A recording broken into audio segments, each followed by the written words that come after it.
आणि पाचवे अक्षर घेऊन नवीन अक्षरमाला तयार केल्यास दोन्हीकडून समान अंतरावर असणाऱ्या अक्षरांची जोडी कोणती? ठीक आहे, आपल्याला काय करायचं बाळांनो, इथं एक अक्षरमाला आहे. ठीक आहे, ही अक्षरमाला आपल्याला कशा पद्धतीने लिहायची तर A B C D E F G H I J K L M N O P Q R S T आणि यू व्ही डब्ल्यू एक्स आणि वाय झेड लिहायचा नसतो पाचचे. आता यात सांगितलं प्रत्येक गटातील तिसरे आणि पाचवे अक्षर घेऊन काय करायचं आहे आपल्याला. प्रत्येक गट जे आहे त्या प्रत्येक गटातलं तिसरं आणि पाचवं अक्षर घेऊन नवीन अक्षर मला तिसरं आणि पाचवं. आता आपल्याला तिसरं घेतलं सी आणि पाचवं काय घेतलं तिसरं एच पाचवं जे तिसरं पाचवं तिसरं आर टी डब्ल्यू आणि याला काय करायचं, दोन्हीकडून समान अंतरावर असणाऱ्या अक्षराची जोडी. एकूण नंबर 1 द्यायचा, एकूण नंबर 1, याला पण 2, याला पण 2, याला पण 3, याला पण 3, याला पण 4, याला पण 4, इकडून 5, इकडून 5 असे नंबर दिले. ठीक आहे, आता समान अंतरावर एच आणि टी बघायचं आपल्याला. एच इकडून 3 नंबरला आहे बाळा, टी तिकडून किती नंबरला आहे? 3. बरोबर आला नंबर, बरोबर आहे. इकडून 3 नंबरला एच, तिकडून 3 नंबरला जे जर बघितला तर 4 नंबरला आणि डब्ल्यू 2 नंबरला, म्हणजे हे नाही. ई इकडून 2 नंबरला, आर तिकडून 4 नंबरला, हा पण नाही. एच इकडून 3 नंबरला, आर तिकडून 4 नंबरला, हे पण नाही. म्हणजे समान अंतरावर कोण आहे? एच आणि टी. लक्षात आलं सगळ्यांना? त्यानंतर बघा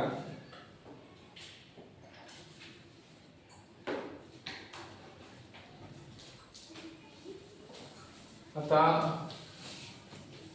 अक्षर मालिकेतील क्रमवार अक्षरांचे क्रमांक 2, 4, 6, 8 अशा फक्त क्रमवार समसंख्यांनी दर्शविल्यास अनुक्रमे 32, 10 आणि 40 या क्रमांकाचे अक्षरे कोणते शब्द बनवतील? ठीक आहे, तर आपण असं केलं होतं A B C D E F G H I J K L M N O P Q R S T आणि यू व्ही डब्ल्यू एक्स आणि वाय बाळा. ठीक आहे, 2चा पाडाच म्हणतोय 2, 4, 6, 8 आणि 10. नंतर 2 टाकले 12, 14, 16, 18, 20, 22, 24, 26, 28, 30, 32, 34, 36, 38, 40, 42, 44, 47, 50.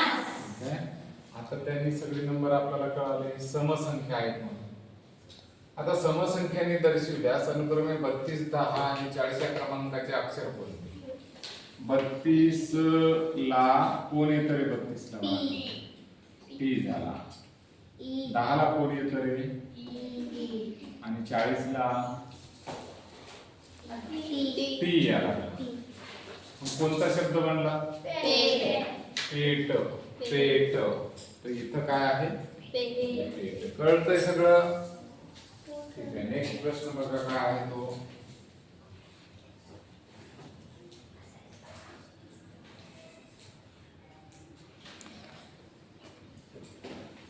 अक्षर मालिकेतील कोणते अक्षरे पूर्ण वर्ग संख्येच्या दुप्पट क्रमांक असलेल्या स्थानावर आहे? दुप्पट क्रमांक असलेला. आता काय पूर्ण वर्ग संख्या म्हणजे काय? ज्या उदाहरणार्थ 1 ही पूर्ण वर्ग संख्या, 1 चा वर्ग 1च असतो. ठीक आहे, 2 चा वर्ग 4, 3 चा वर्ग 9. आता 4 चा वर्ग केला तर 16, 5 चा वर्ग केला तर 25. तर अशा पद्धतीने आपल्याला अक्षर सापडले.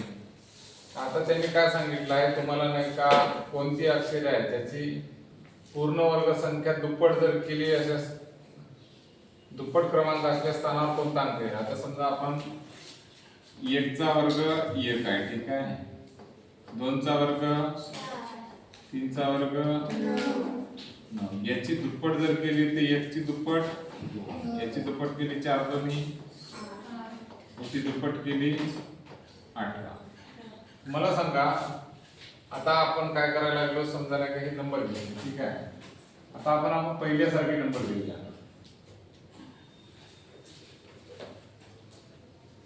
पहिल्यासारखे नंबर म्हणजे कोणते द्यायचे? 2 नंबरला कोण यायला लागलं? 1 2 3 4 5 6 7 8 9 10 11 12 13 14 15 16 17 18 19 20 21 22 23 24 आणि आता पूर्ण वर्ग संख्या कोणत्या रे? 2 हे अंक पहिला बी आला, 2 चा अंक काय आला? बी. 8 क्रमांकाचा अंक काय झाला? एच. 2 8 आणि नंतरचा कोणता आला? 18. 18 चा अंक काय आला? आर. बी एच आर. काय आलं? कळतंय काय झालं? आपण पूर्ण वर्ग संख्या घेतल्या. पूर्ण वर्ग संख्या 1 चा वर्ग 1 येतं, 2 चा वर्ग 4 येते. पूर्ण वर्ग संख्या ह्या आहेत बाळा, कोणत्या? 1 4 आणि 8 9 यांची दुप्पट केली आणि मग त्याला एक क्रमांक आले आणि ते क्रमांक याच्यात शोधले तर उत्तर काय आलं? बी एच. लक्षात येतंय?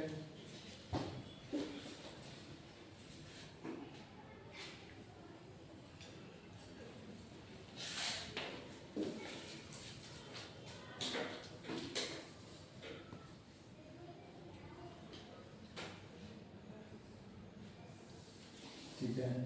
आता अक्षरमालेच्या क्रमावर प्रत्येक गटाचे सुरुवातीचे 3 अक्षरे त्याचप्रमाणे शेवटी लिहिल्यास नवीन मांडणीमध्ये घनसंख्या इतके क्रमांक असलेली अक्षरे कोणती? त्याचं उत्तर काय आहे आता बघूया. ठीक आहे.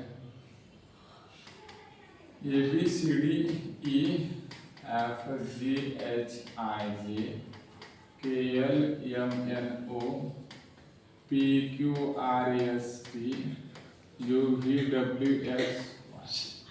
शेवटचे 2 अक्षर पुढे.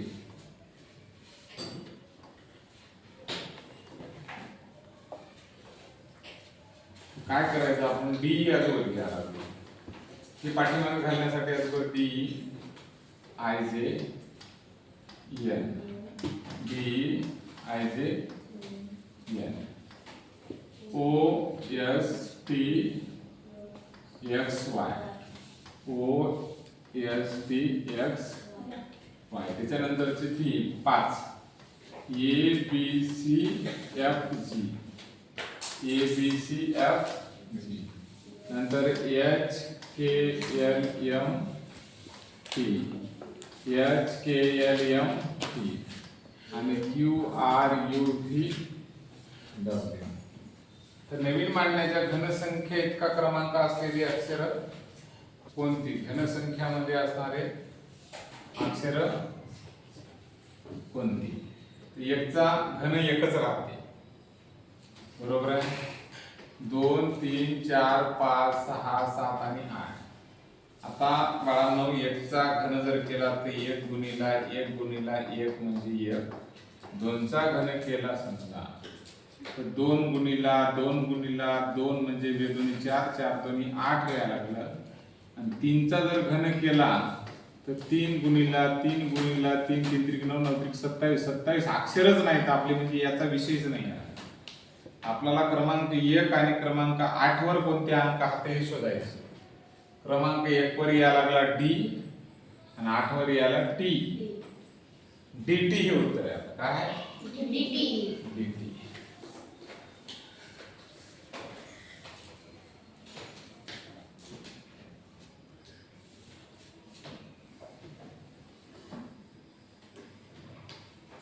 अक्षरमालेच्या क्रमावर प्रत्येक गटातील टोकाची 2 अक्षरे घेऊन मांडल्यास या मांडणीत कोणत्या क्रमांकाच्या अक्षरापासून अर्थपूर्ण शब्द येतो? आता आपण काय करायला लागलो? अक्षरमालिकेतील जसं A B C D E FGHIJ KLMNO PQRST UVWXY. शेवटचे दोन काय म्हणते अक्षरमालेच्या क्रमवार प्रत्येक गटातील टोकांचे दोन अक्षरे म्हणजे हे एक टोक आणि हे एक टोक हे अक्षर घ्यायचे. प्रत्येक गटातील प्रत्येक गट म्हणजे हे गट एक टोकाचे अक्षर येथे घेतलं ए आणि ई, याचं घेतलं एफ आणि जे, याचं के आणि ओ, याचं घेतलं पी आणि टी, आणि याचं बाळांनो यू आणि वाय. आता याचं काय करायचं मांडणी करायची. याला एक दोन द्यायचं. याला 1 2 3 4 5 6 7 8 9 आणि 10. ठीक आहे. आता या अक्षराचा अर्थपूर्ण शब्द बनवा म्हणते. कोणत्या क्रमांकाचा अर्थपूर्ण शब्द झाला त्याचा अर्थ निघला पाहिजे. 7 6 8 7 6 8. तर 7 च पी आहे, 6 च ओ आहे आणि 8 च टी आहे. कोणता शब्द बनला? पॉट म्हणजे भांडवल. पहिलेच कळाला. दुसरं सहज चेक करू आपण. 7 चा नंबर रे पी आला, 8 चा नंबर टी आला, 5 चा नंबर काही फिट्टी के होते का? 5 8. आता 5 चा नंबर के, 8 चा नंबर टी आणि 6 चा नंबर के काही होत नाही. त्याच्यानंतर 4 चा नंबर काय व्हायला लागला रे? जे. 1 चा नंबर ए, 7 चा नंबर पी. याचंही काही होत नाही. अशा पद्धतीने लक्षात ठेवा. पीओटी पॉट म्हणजे भांडण. हेच अर्थपूर्ण भांडण नाही. भांड काय होतं? भांड. पॉट म्हणजे भांड. ठीक आहे. त्यानंतर बघा अक्षर मालिकेतील पी व एक्सच्या अक्षरापासून समान अंतरावर असलेले अक्षर कोणते? काय म्हणते की अक्षर मालिकेत पी व एक्सच्या अक्षरापासून समान अंतरावर असलेले अक्षर कोणतं खालीलपैकी. आता अगोदर आपण शोधूया पी. पी इथं आहे. ठीक आहे. एक्स इथं आहे. समान अंतरावर असलेलं अक्षर कसं शोधायचं? इकडून एक कट करायचा, इकडून एक कट, इकडून एक कट, इकडून एक कट, इकडून एक कट, इकडून एक कट. कोणाला म्हणतात? मधातलं. कारण याच्याही मधात 3 झाल्यावर टी, याच्याही मधात 3 झाल्यावर टी. कळतंय? मधातलं अक्षर कट करून शोधायचं. ठीक आहे.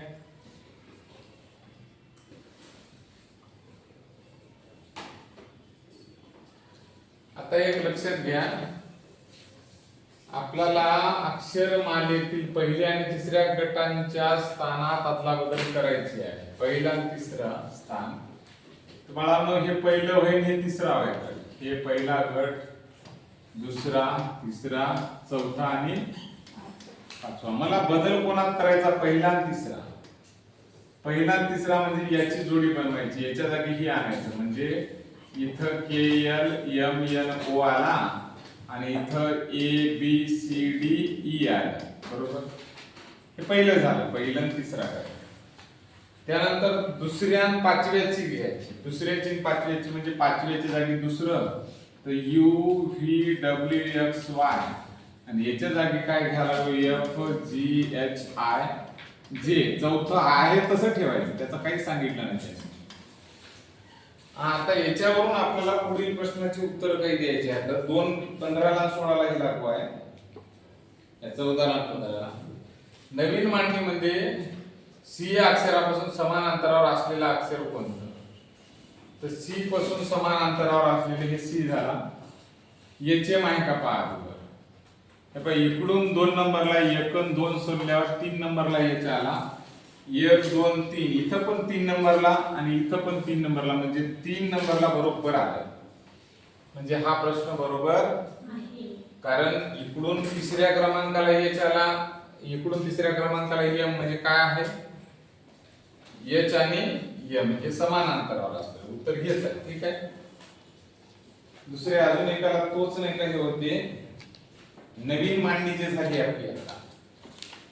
तर नवीन मांडणीमध्ये पी च्या एका टोकाला 6व्या स्थानावर, पी च्या एका टोकाला 6व्या स्थानावर असलेले परंतु एफ च्या लगत नसलेले आता पी च्या एका टोकाला सहाव्या स्थानावर 1 2 3 4 5 आणि 6. तर सहाव्या स्थानावर पी च्या एका टोकाला सहाव्या स्थानावर इकडून तर सहाव्याला कोण आहे? 1 2 3 4 5 आणि 6. इथं बाय आला, इथं कोण आला? जी आला. परंतु एफ च्या शेजारी नसलेला म्हणते, एफ च्या शेजारी हा जी बसला म्हणून हा जमत नाही. इथं हा एफ च्या शेजारी नाही म्हणून वाय जमतो. तर याचं उत्तर काय आलं? वाय. कळायला लागलं? ते म्हणते हा जो आहे ना एफ च्या शेजारी 6वा पी च्या कोणीतरी एका टोकाला पाहिजे मला, इकडला किंवा इकडला 6व्या क्रमांकाचा. पण त्या जे 6व्या क्रमांकाचा आहे त्याचा शेजारी एफ नको मला, तो माझा दुश्मन आहे. तर मग इथं तर एफ शेजारी दिसायला चिचा, मग हे घ्यायचा नाही. मग शेजारी कोण आहे? 6व्या क्रमांकाला कोण आहे? हे अंक घ्यायचा. कळायला लागलं?